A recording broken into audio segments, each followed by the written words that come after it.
আজকে টঙ্গীর মাঠে এমপি মন্ত্রী সহ আমলা সহ প্রধানমন্ত্রী বিরোধী দলের নেত্রী সবাই প্রেসিডেন্ট পর্যন্ত উপস্থিত হয় না, শুধু একটা বেদাতের কারণে। বেদাতের নাম কি? আখিরে মুনাজাত।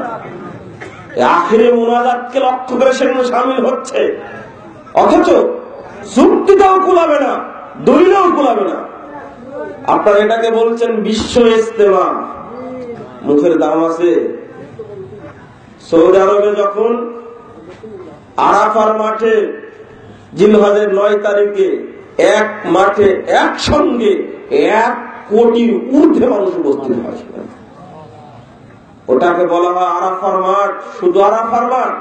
আপনি আশ্চর্য হবেন এই মাঠের ফজিলত কত।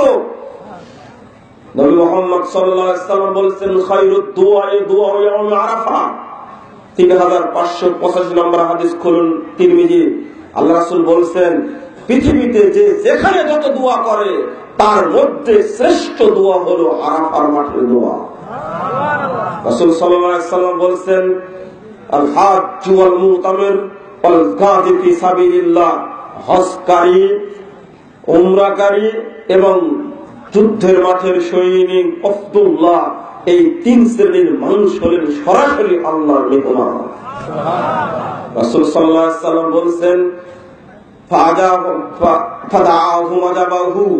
আল্লাহ রাব্বুল আলামিন তাদেরকে ডাক দেন, আর আল্লাহর ডাকে আরাফার মাঠে তারা শামিল হয়ে যান।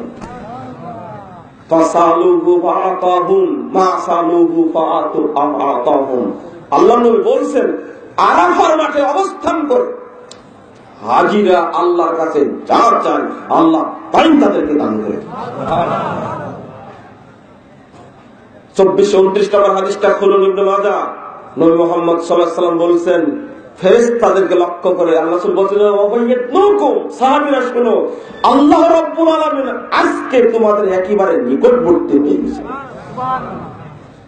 ওয়া ইউবাহুল মালায়েকা, আল্লাহ রাব্বুল আলামিন ফেরেশতাদের সামনে গর্ব প্রকাশ করেন।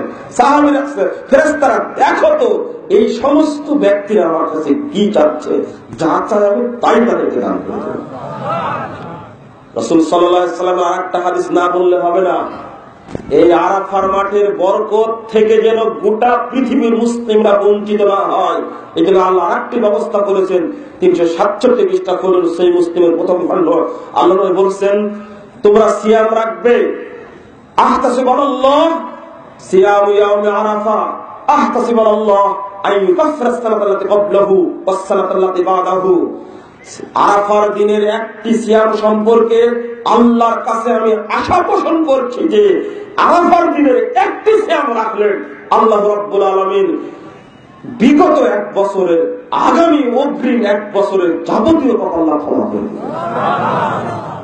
এত বড় মাঠ, আর সবচেয়ে পরহেজগার মানুষটি জহর এবং আসর সালাত আদায় করেন একসঙ্গে ২ রাকাত জহর পড়ে সালাম ফিরিয়ে দেন, সাথে সাথে আরো ২ রাকাত আসর পড়ে সালাম ফিরিয়ে দেন।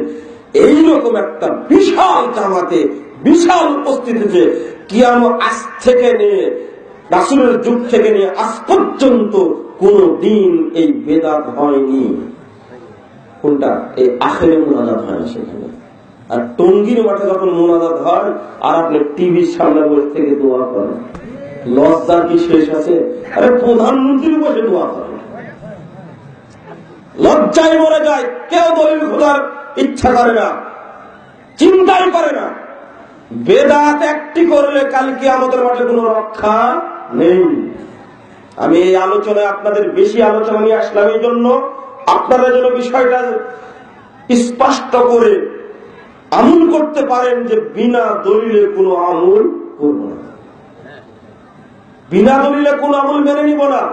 এখানে তর্কের কোনো কারণ নেই, দলিল দেখাও, মেনে চলি। ২ নম্বর শর্ত।